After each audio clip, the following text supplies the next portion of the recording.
You're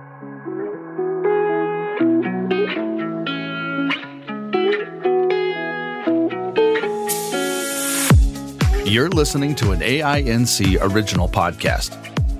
We believe you don't have to do life without a compass. Let us be your guide on this amazing journey. Welcome to Navigating Life with Vision Loss. Hello, and thank you for joining us for Navigating Life with Vision Loss. I'm Kim Wardlow, your host. I'm also the Executive Director at Aftersight. So I always want to give a shout out and thank everybody at Aftersight that supports this program and makes it possible. So thank you to everybody there. And I also want to be sure that you have our feedback phone number and email. So if you have any questions or comments about this podcast or any of our podcasts you may be listening to, you can reach us at 720-712-8856, or the email is feedback@aftersight.org. So we're continuing talking about relationships. I have Charlie Kramer is with me again today. Hey, Charlie. Hey. Hi. So I'm excited to be talking to you again today. We're going to be talking about other types of relationships, but just a recap for folks of what we talked about last time. We were talking about romantic relationships and what's important in terms of someone being accepting of your blindness or your disability and other just general things, whether you have a disability or not, that can be important to folks.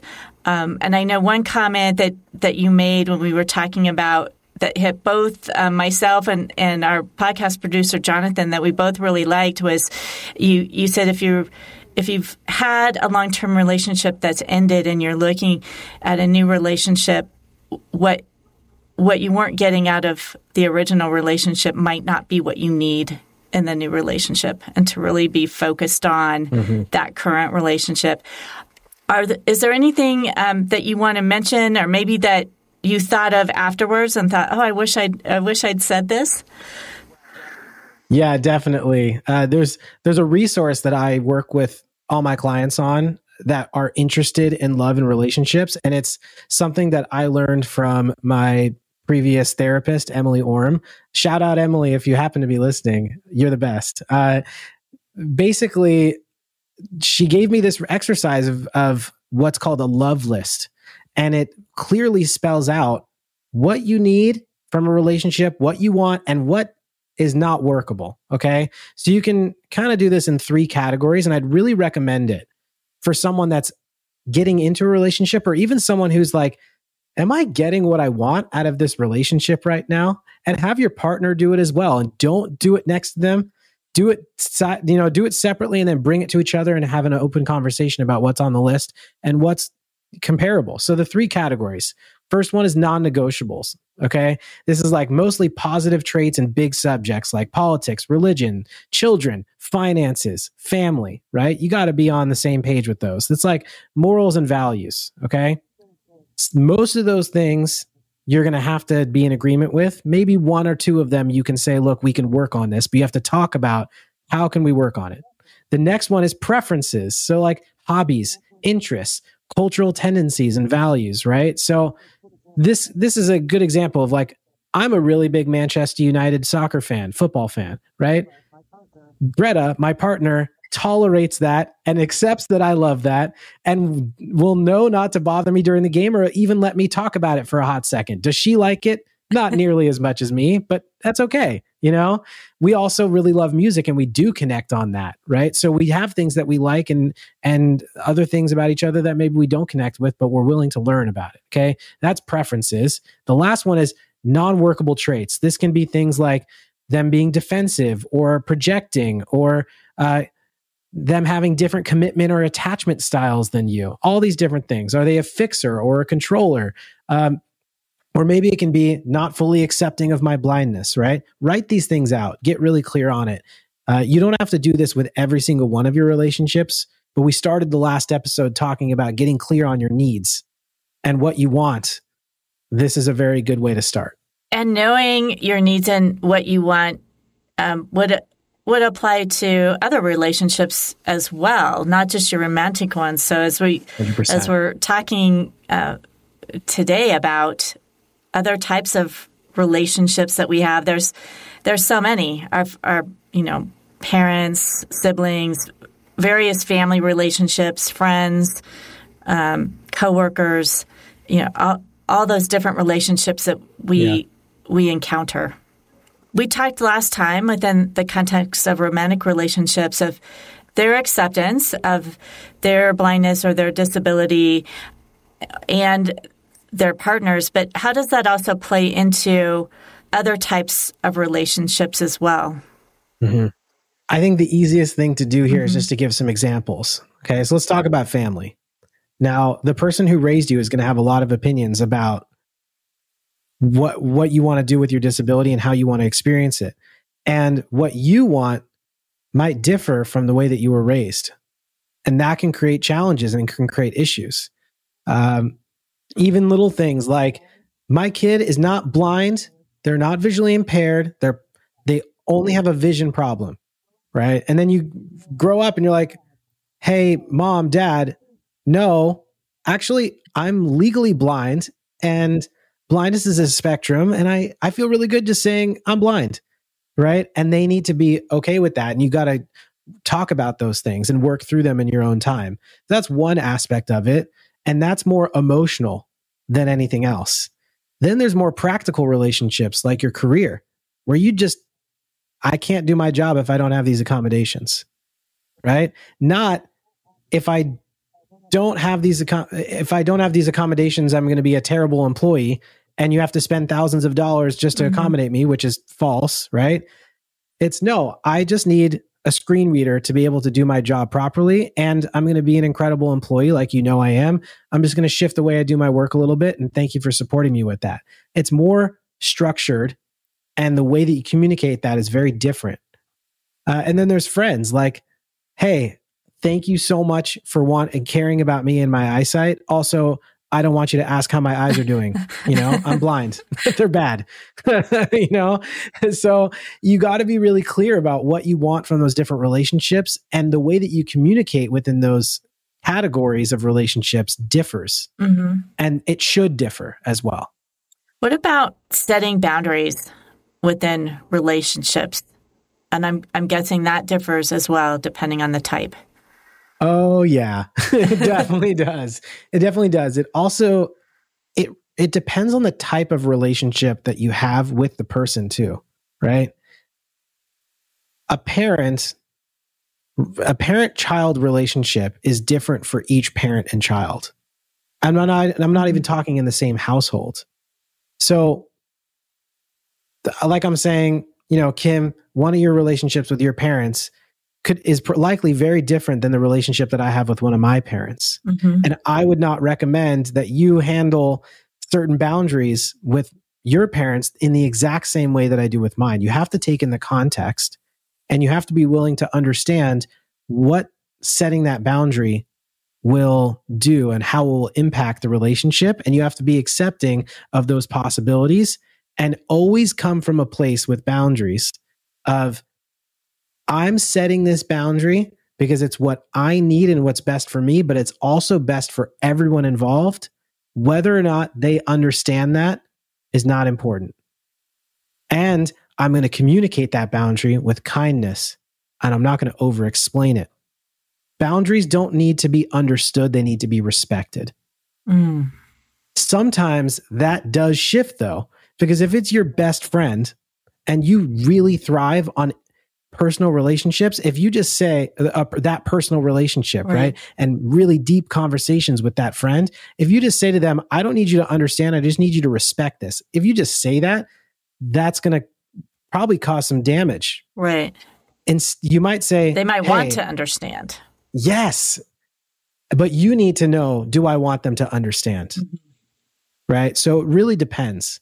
And boundaries are definitely very multifaceted, but the core understanding of a boundary is a limit on an action or activity that best serves your needs and the needs of everyone involved, right? Because the idea is when you are fully supported and your needs are met, that allows you to show up in your best, healthiest, most productive way. And that then benefits everyone, right? Mm-hmm. But if your boundary is a punishment, that's not a boundary, it's a consequence.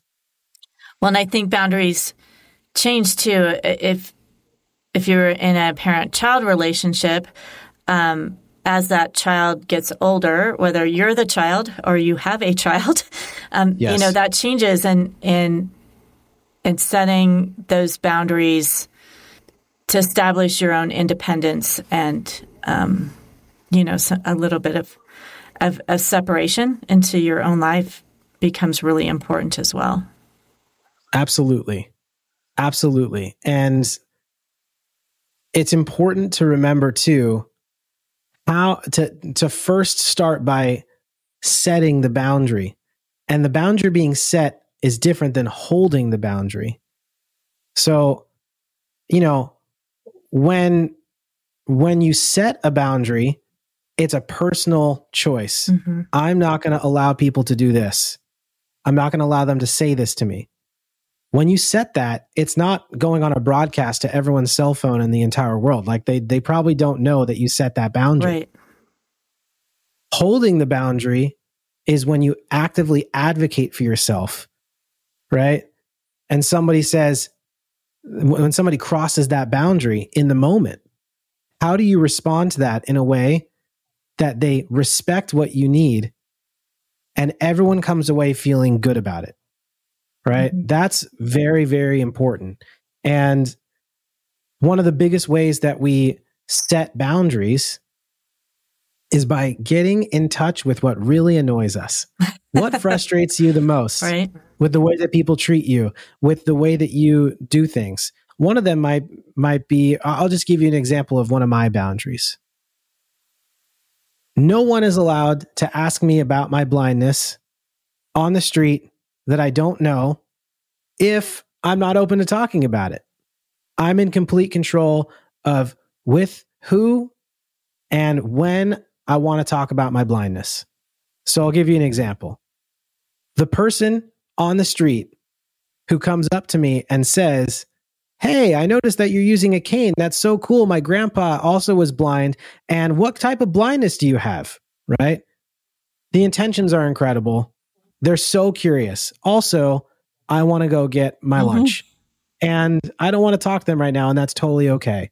So they didn't know that that's my boundary, and I don't need to let them know, you crossed my boundary, sir, and you have made me feel uncomfortable. That's not holding a boundary, right. Okay? The boundary being held is, hey, thanks so much for asking. I'm really glad you're curious. I'm actually on the way to go get my lunch right now, and this is just me personally, right?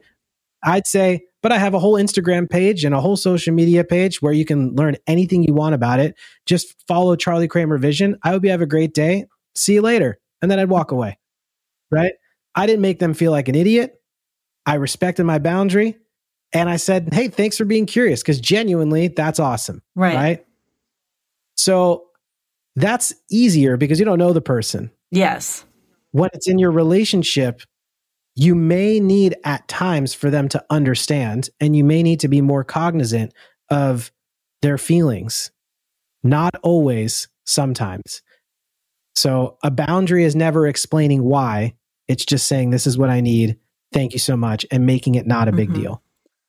Well, and if you have a person in your life, somebody that you do know, say a friend, and you've thought about the things that annoy you, and you realize this friend really does this particular thing that annoys you, and that you need to set a boundary. You set that boundary, and that the first time that friend comes up against that boundary, like you said, they may not realize you've set it, but also if it wasn't there before and they've thought, well, but I've always done this, or I've always asked this, what's different now? Trying to deal with that without feeling like you have to over-explain things. Totally. So let's give the example of, your friends making jokes about your blindness. And they make another joke and you're like, dang, I set the boundary. I don't want other people to joke about my blindness, but I'm comfortable making jokes about it. How do I explain that to them?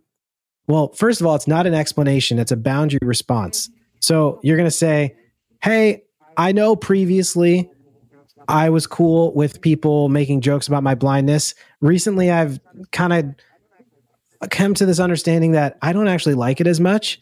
So moving forward, I might make jokes about it, but if you could not make jokes about it, that would make me feel more comfortable. And I appreciate you understanding. That's it. And then they could say, oh my gosh, I didn't mean to. It'd be like, don't worry about it. Like, let's keep watching the football game. Or don't worry about it. Like, what are we going to get for lunch? Right? Move it on quickly. What you don't want is a 10-minute long conversation about why, if it's something that is not that big of a deal. Because then it just makes everybody feel icky and weird and it gets convoluted. It's not necessary. Just keep it moving. If they understand it, even if they don't fully get it, it's okay. Let them get it in their own time. As long as they respect it, it's totally fine. So can we shift a bit? And you kind of alluded to like the person that comes up to you on the street and asks you questions. There are also those people that come up to you on the street or in other, in your workplace or other areas of your life. And their intent is to be helpful, but they're just a little bit too helpful, or it's help that you don't really need or want, and dealing with some of those types of things. And again, if it's somebody you don't know, that might be one thing. But if it's a coworker that you're going to have to interact with at your new place of work, indefinitely, how you deal with those types of things. Yeah. What I always teach my clients is to remember that if you allow them to help you, not only are they crossing the boundary, you're allowing them to cross the boundary, right? You are connected in that scenario and have the opportunity to hold it. So first and foremost, be really clear in the moment of what you do and what you don't want. So if someone's saying, hey, I noticed that you printed out some things at the copy machine. I'm going to go over there. Let me get it for you. Right? I'm like, wow, that's very nice. Also, I kind of needed to get up and take a walk. And so you say, hey, thanks so much. That's really nice of you. I'm actually going to get up and go take a walk. I may not be able to see it right away, but I don't really care. I'm totally happy. I'm just going to go over. Their response to that might go, are you sure? I'm very willing. And you don't have to fumble around. You just interrupt them. Kindly interrupt them. Be like, hey, don't worry about it. I'm just going to go and do it. Thanks so much. See you later. Leave. Okay. And keep repeating your boundary kindly over and over again, but shorter and shorter each time. Right? To the point where it's like, hey, I've told you a few times. I've got it. Thanks so much. See you later. I'll see you at lunch. Bye. Okay. You don't want to ever go into the explanation of, don't worry, I can do it because I can still walk with my cane and I can get over there by myself and blah, blah, blah, blah. No, they don't deserve that. And it's not a good use of anybody's time. Just hold the boundary. And it's so important to remember that not everyone is like telepathic. They're not going to know your boundaries, and they might have been taught that helping out a blind person is a really nice thing to do. And that's okay. You want to recognize that they're trying to help. You don't want to make them feel bad about that. And you also want to hold your boundary at the same time. All those things can exist in one moment, and everyone can walk away feeling pretty good about it. Not everyone's going to feel amazing. That's not really your job to have to make everybody feel amazing. Absolutely not. Absolutely not. But I do think it's your job to at least recognize their intentions. Yes. Yes. And as you said, to try to be kind when you're communicating the boundary. If you've communicated this boundary multiple times, and as you said, you're trying to make it shorter, but you're holding it, and you just have somebody that continues to step across that boundary, and it's just really not okay. How do you communicate that when you maybe need to step that up a level? So one of the most powerful things that you can do in this situation is address the boundary when they are not crossing it. Let me explain. Oh, okay. If you only respond when they continually cross the boundary, they're still in their mindset of, I got to help them. I got to do this. They want it this way. They can't take themselves out of the situation, right? So you go up to them separately if they keep doing it. And you say, hey, I just want to let you know that we've had the conversation a few different times. It's starting to make me very uncomfortable, and I wanted to come up and address it with you directly. Please stop asking me this. Please stop doing this. And depending on the scenario, like if it's at work, right, you could say, if it continues, I don't want to, but I will go to HR, right? If you need to do it, you can. Or if it's a friend, you can be like, you keep doing this. It's making me uncomfortable. Please stop. It's impacting my desire to hang out with you. And I love hanging out with you. And I really want to keep hanging out with you. So please respect my boundary. Please respect what I want, right? When you address it outside of the scenario happening itself, they may have more ability to actually reflect and realize what they're doing. And you might be dealing with someone who doesn't have the ability to reflect and actually respect your boundary. Right. That can happen. That can happen, and it does happen. When that does happen, you do get HR involved. When that does happen, you need to decide, how important is this to me? If this is a friend or a family member, is the boundary that they're crossing so vital to me that I can't continue to have a relationship with them in this way? You don't have to go you don't have to say, that's it. Yeah, never right? speak to you again. I'm done with you, right? That's not healthy either, right? But what framework can you limit it? Or what framework can you step back in the relationship so that you can take a step away and say, look, just for my own health, because you continue to do this, I'm going to have to, interact with you in a different way. What's not healthy is to go from 0 to 100 and say, I'm never speaking to you again, unless that person has been physically, emotionally, or sexually abusive to you. If that is a boundary that's crossed, please feel free to never speak to them again. And that is completely acceptable. Okay. And if you feel like the way that they've treated you makes you completely unable to have a healthy relationship with them moving forward, I also want you to be respecting of that, of yourself. And at least for a period of time or forever, take time away from that relationship. And you can say it like that. Hey, just for now, I'm letting you know that I'm taking time away from this relationship because of the continued lack of acknowledgement of my boundaries and what I've been expressing to you. I hope that it can change at some point. I don't, and I hope that, there might be a chance for us to,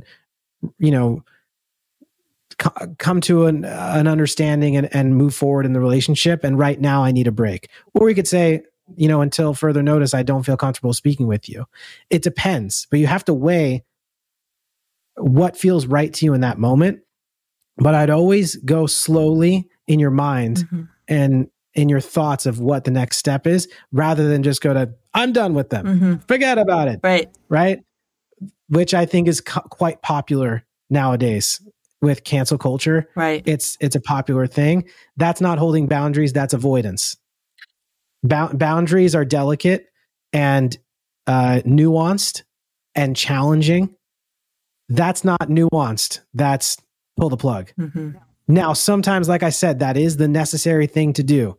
And if you're doing that and it's necessary, I support you.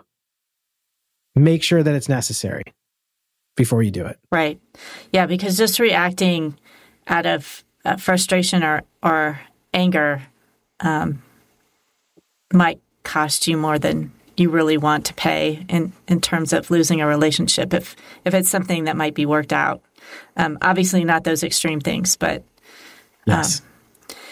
So as we're talking about boundaries, as people are thinking about their boundaries, maybe thinking about, do I need to set some boundaries, reset some boundaries?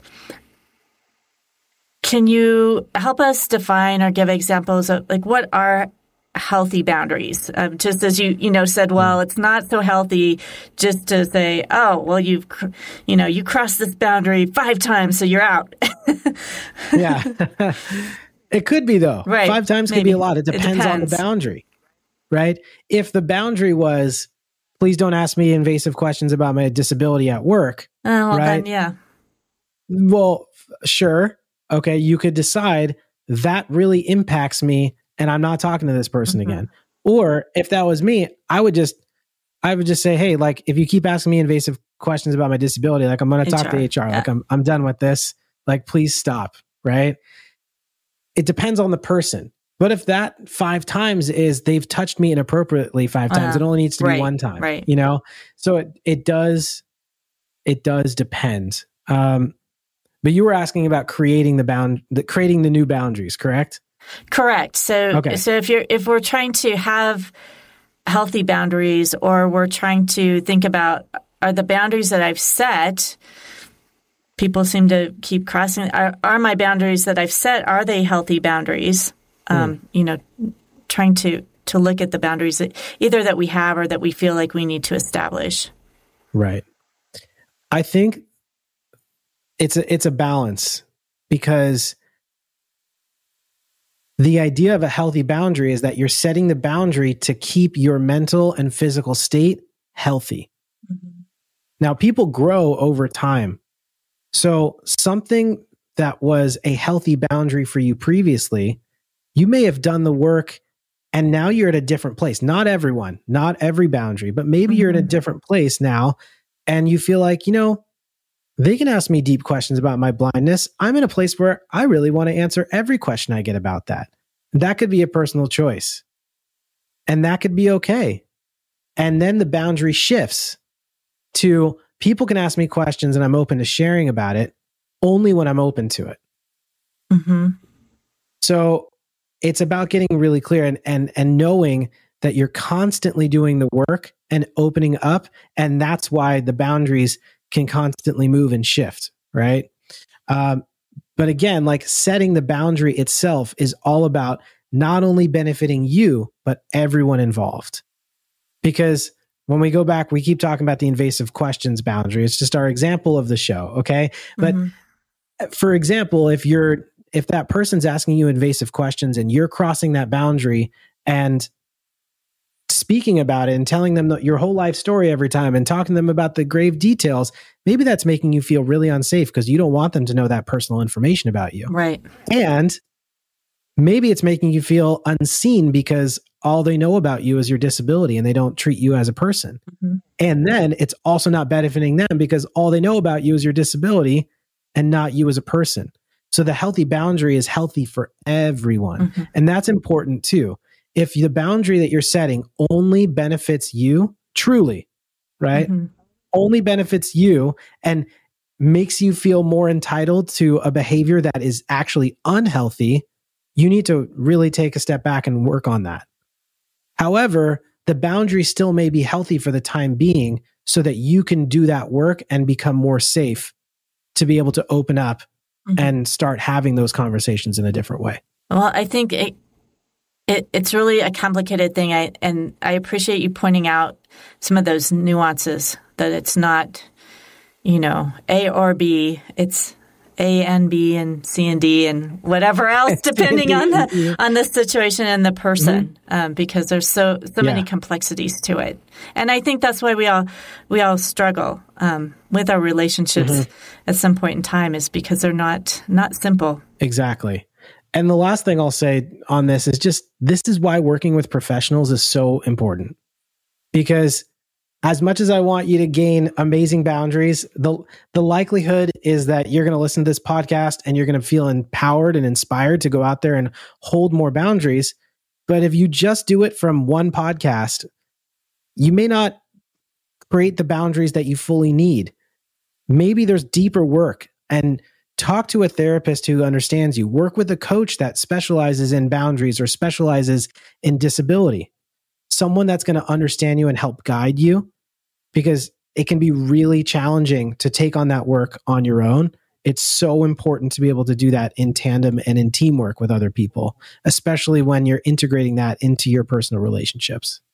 Charlie, is there anything else as we're drawing to a close that you would like to tell our listeners or insights into relationships, our everyday? I guess what I think of as our everyday, our friends and family and coworkers, those relationships. Yeah, we've talked a lot about boundaries.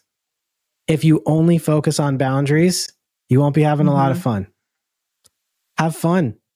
Enjoy your life with the people around you and make the boundaries quick, because the more time that you get to spend experiencing the joys of life, the happier and more fulfilled you're going to feel.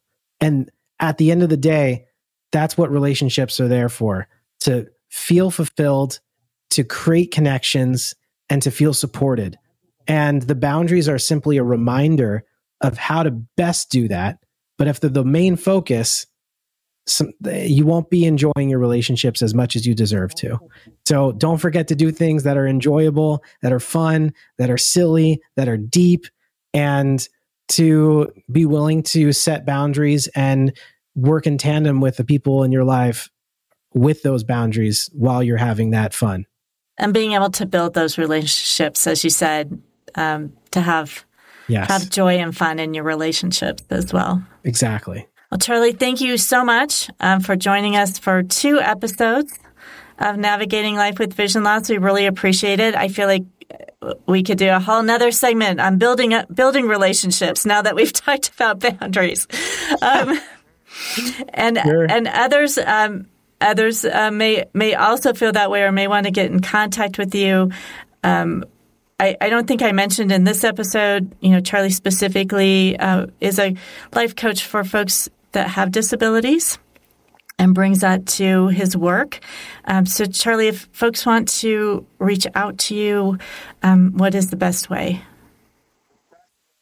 The best way is to ask me invasive questions. I'm kidding. The best way to get in contact with me is to send me a message on Instagram, or you can just go to my website, www.charliekramervision.com. And if you're interested in working together or with one of our coaches or anyone that we work with, you can send us a message. You can fill out an intro call form and we'll get on that call, totally free to you. Talk about what you're struggling with, talk about your goals and where you want to go, and get really clear on what the next steps are and send you in that direction, whether it's working with us or with someone or something else. We just want to see you succeed. So come on over and have that call with us, and we look forward to meeting you. That's great. And Charlie works with all kinds of goals and issues. We've been talking about relationships this month, but there's so much more than that, obviously. So whether it's employment or all the different topics that you might need a life coach for. So yeah. And if you're curious and you're not sure, still get on the call, because we'll help you take that next step and find where the right space is for you if it isn't us. And if it is, we're excited. It'd be awesome. Great. Well, thanks again. And it's been so fun talking to you. Appreciate it. And thank you to our listeners as well. Again, if you have comments or suggestions or questions for us, you can reach us at 720-712-8856 or email-wise, feedback@aftersight.org. We appreciate hearing from you, and we hope the information that you received today helps you navigate your life with vision loss.